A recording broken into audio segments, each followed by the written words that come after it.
샬롬 반갑습니다. 2016년도 1월 2일 토요일 아침입니다. 오늘도 계속해서 아모스 말씀을 통하여 저와 여러분들이 묵상하고 또 하나님의 음성 듣기를 원합니다. 오늘 함께 묵상할 말씀은 아모스 2장 1절에서 9절에 있는 말씀입니다. 여호와께서 이와 같이 말씀하시되 모압의 서너 가지 죄로 말미암아 내가 그 벌을 돌이키지 아니하리니 이는 그가 에돔 왕의 뼈를 불살라 죄를 만들었습니다. 내가 모압에 불을 보내리니 그린 옅 궁궐들을 사르리라. 모압이 요란함과 외침과 나팔 소리 중에서 죽어갈 것이라. 내가 그 중에서 재판장을 멸하며 지도자들을 그와 함께 죽이라. 여호와께서 말씀하셨느니라.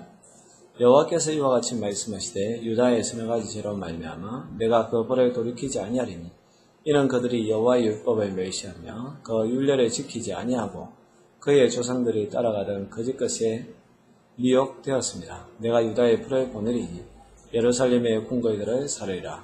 여호와께서 이와 같이 말씀하시되 이스라엘의 서너 가지 죄로 말미암아 내가 그 벌을 돌이키지 아니하리니 이는 그들이 언을 받고 의인을 팔며 신 한 켤레를 받고 가난한 자를 팔며 힘없는 자의 머리를 티끌 먼지 속에 발로 밟고 연약한 자의 길을 굳게 하여 아버지와 아들이 한 젊은 여인에게 다녀서 내 거룩한 이름을 더럽히며 모든 제단 옆에서 전당 잡은 옷 위에 누우며 그들의 신전에게 벌금으로 얻은 포도주를 마심이니라.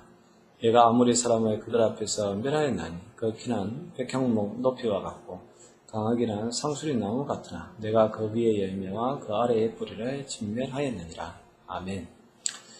계속해서 하나님이 우리 여호와께서 주변 나라와 이제 더 나아가서 하나님의 승리라고 하는 유다와 이스라엘을 멸망하겠다라는 예언을 하고 있는 것을 볼 수가 있습니다.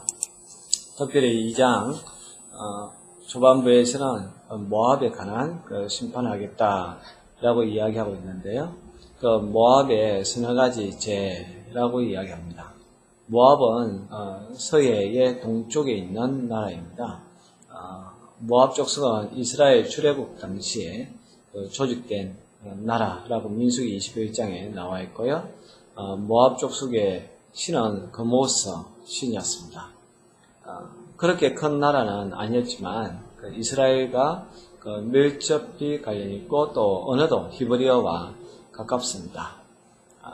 이 모압을 하나님께서 이제 심판하신다는데 특별히 모압은 이스라엘 백성이 가나안으로 행진하기 때에 모압 왕이었던 발람을 초청하여 저주시킨 적이 있는 그런 나라입니다. 이 모압의 지은 죄 가운데 하나가 이 에돔 왕의 뼈를 불살라 죄를 만들었습니다 라는 말씀이 있는데요. 이 사건을 정확하게 알 수는 없지만 그러나 모압 사람들은 그 사람을 죽여서 제물로 삼아 저들에게 신에게 바치는 일이 있었습니다. 그렇기 때문에 이 모압은 사람의 인체에 대해서 잔인하기가 예사였습니다. 아주 쉽게 사람을 죽이고 또 불사르고 그렇게 했습니다. 모압이 에돔 왕을 불살한 것이 이스라엘에 있어서는 이 죄가 되었다라고 이야기하고 있습니다.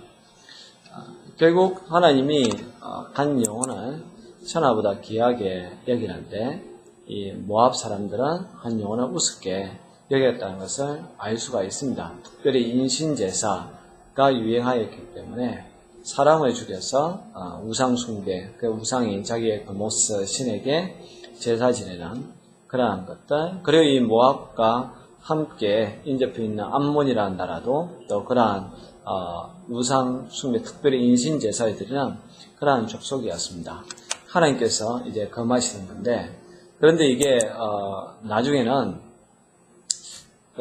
이스라엘 백성 가운데서도 이제 이 아하스 왕이라든지 므낫세 왕도 인신 제사를 드렸습니다. 그러니까 이제 이 이방의 그런 나쁜 종교 문화가 이스라엘까지 들어온 것이죠. 이러한 것들을 이제는 하나님께서 아시고서 이제 심판하시겠다라고 이야기하고 있습니다. 2절에 보니까 결국 그 모압의 풀을 보내어서 그린요 궁궐들을 살릴 것이다 라고 이야기합니다. 그린요는 모압의 도성이었는데요. 아모스의 예언대로 바벨론에 침략돼 완전히 폐허가 되었고 지금은 존재하지도 않는 그러한 도시가 되었습니다. 3절에는 또 그 중에서 재판장을 멸하게 될 것이다. 또 방백들을 저와 함께 죽일 것이다 라고 이야기하고 있는데요. 여기서 이제 이 재판장은 좁은 의미에서 재판장으로 보기도 하지만 왕의 대명사로 또 보는 편이 일반적인 견해입니다. 왕의 큰 임무가 재판이었기 때문에 그렇습니다. 결국 하나님께서 모압 왕을 갖다가 멸하고 방백들도 리더들도 그렇게 멸하시겠다라고 아모스를 통하여 예언하는 것을 볼 수가 있습니다. 이제 더 나아가서 이제 4절 이하에 보면 유다의 죄에 관하여서 이야기합니다. 4절 보니까 우리 하나님께서 유다의 서너 가지 죄로 인하여서 벌을 돌이키지 아니할 것이다. 유다가 지은 죄는 뭐냐면 여호와의 율법을 멸시했다는 것입니다. 또 율례를 지키지 아니하였고 또 그 열조가 조상들이 따라갔던 거짓 것에 유혹되었다라고 이야기하고 있습니다. 남유다가 하나님의 선민인데 하나님의 말씀을 따라야 할 이 사람들이 여호와의 율법을 멸시했다는 거죠. 결국 자기중심적인 그러한 삶을 살았다는 것입니다. 율례를 지키지 아니하였고 또 그 열조가 따라가던 거짓과 어떻게 보면 이제 우상숭배라고 볼 수가 있습니다. 앞서 이야기한 모압이라든지 암몬 또는 이제 이 블레셋의 그러한 우상숭배를 따라했던 이 남유다 결국 그들의 죄를 우리 하나님께서 심판하실 것이다 라고 말씀합니다. 저와 여러분들도 이 시대를 살아가면서 이러한 유혹을 피해야 됩니다. 모압처럼 사람을 멸시해서도 안 되고 또 남유다처럼 거짓 것에 우리가 미혹되어서도 안 됩니다. 오직 하나님의 말씀을 중시 여기고 하나님의 말씀에 따라 살아가는 2016년도가 될 수 있기를 바랍니다. 결국 이들이 하나님의 말씀을 떠나가니까 5절의 말씀처럼 우리 하나님께서 유다의 풀을 보내어서 예루살렘 궁궐들을 살리라. 이 풀이라는 것은 하나님의 심판의 하나의 상징이죠. 결국 이 풀을 보내어서 예루살렘 궁궐을 갖다가 아예 없애버리겠다라는 것입니다. 아모스 선지자가 예언한 지 200년 후에 예루살렘 성전과 궁전들은 불로 멸망되었는데 바벨론 너부갓네살의 침략으로 BC 586년에 완전히 함락되었습니다. 하나님의 말씀은 분명히 이루어진다는 것을 알 수가 있습니다. 그리고 이제 이스라엘에 대한 예언을 하고 있습니다. 이스라엘도 동일합니다. 하나님께서 선택한 민족이었지만 특별히 이스라엘은 정의가 있지 않나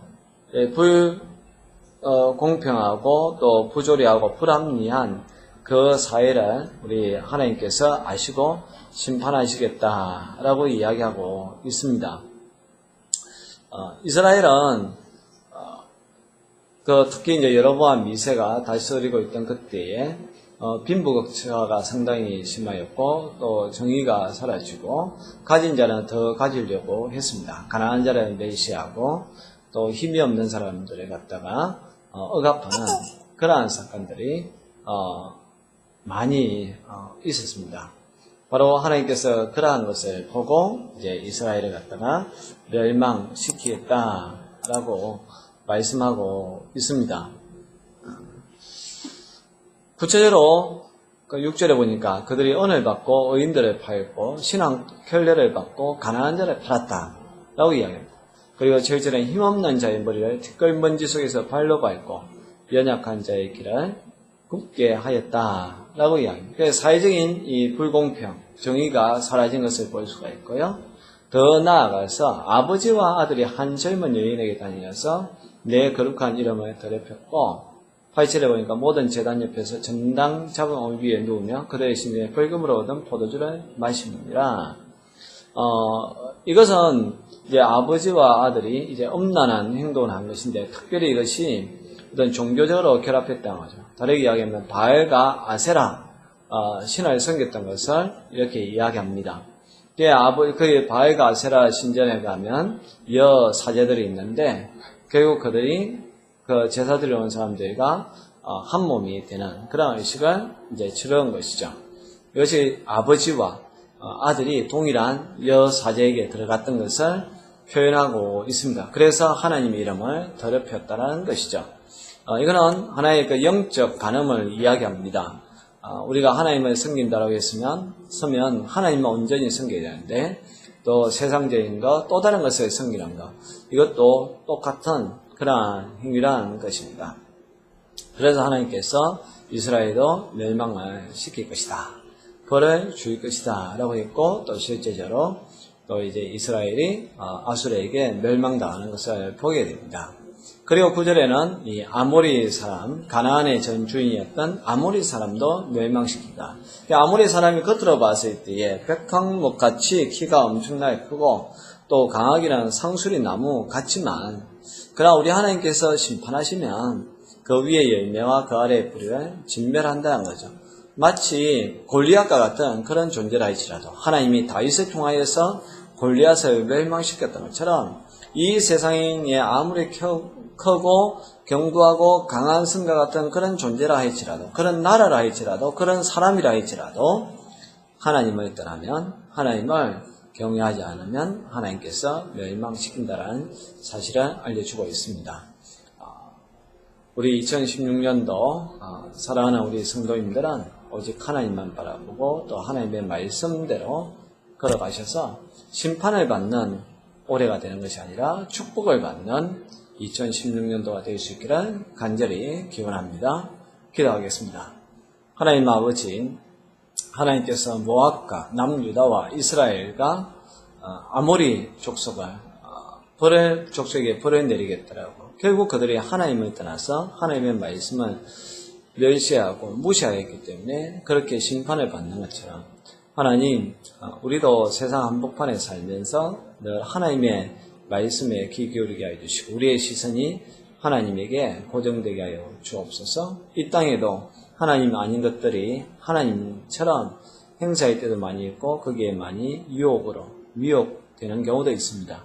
우리는 영적으로 늘 깨어있는 사람 되게 하여 주옵소서. 예수님의 이름으로 기도합니다. 아멘.